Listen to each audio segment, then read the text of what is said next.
What would you do if the person you gave everything to chose someone else? Years earlier, Grace had met Michael under the mango tree beside the village well. He spoke of dreams bigger than the hills around them, of education, of building a future, of becoming a man who could lift others with his success. Grace believed him, not just because of his words, but because she believed God could shape a man's path when two hearts walked in faith. So she sacrificed. While Michael attended university in the city, Grace stayed behind, sewing clothes for neighbors, selling bread at the market, and skipping meals so she could send him money for books, rent, and food. Each letter he wrote promised a wedding one day, a home filled with laughter, and a life built on gratitude. Her friends warned her gently. "Grace," they said, "don't pour all your strength into someone who might forget the well he drank from." But Grace smiled and answered, "The Lord sees, and love does not keep a record of wrongs." As the years passed, her health weakened. Her hands grew tired, yet her prayers grew stronger. Then Michael graduated. He found a good job. His name began to travel back to Bethany Ridge on proud lips and whispered admiration. But his letters slowed. His voice on the phone grew distant. Grace felt the silence more deeply than hunger. One morning, the village buzzed with news. Michael was getting married. Not to Grace, but to her closest friend, Esther. The wedding was held in the city, grand and glowing. Grace went, not for answers but for closure. She stood at the edge of the celebration, her simple dress a quiet contrast to shining lights and polished shoes.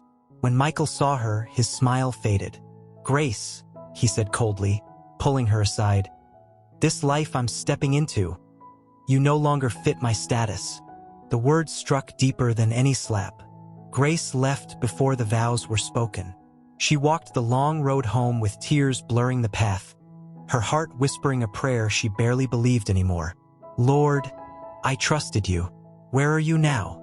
But God was still working, not in Michael's success, but in Grace's becoming. Her friends gathered around her like pillars. They helped her find work in a small trading shop. Grace saved little by little. She learned, studied, and dared to dream for herself for the first time. She prayed differently now, not for someone else's future, but for her own purpose. Years passed. Grace became a businesswoman, known for fairness, kindness, and wisdom. Her shop grew into a company. Her name became one people trusted, not because she chased success but because she walked with God. Meanwhile, Michael's life unraveled. His job fell through.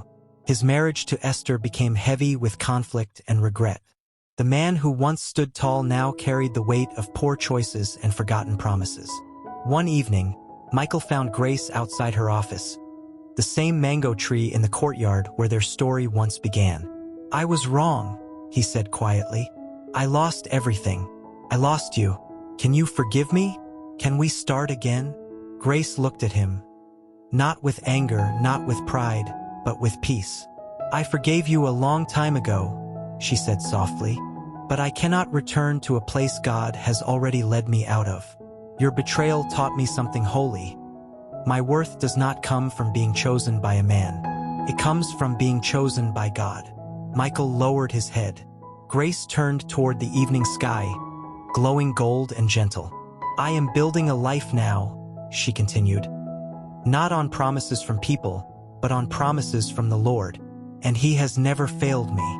That night, Grace knelt in her room and prayed, "Father, thank you for turning my heartbreak into a foundation.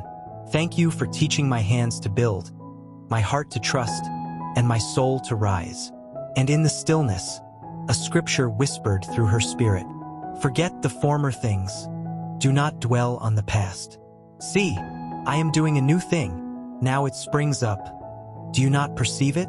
I am making a way in the wilderness and streams in the wasteland." Isaiah 43 verses 18 to 19. Grace smiled. Her victory was not in being chosen again. Her victory was in becoming whole. And the road ahead finally belonged to God and to her.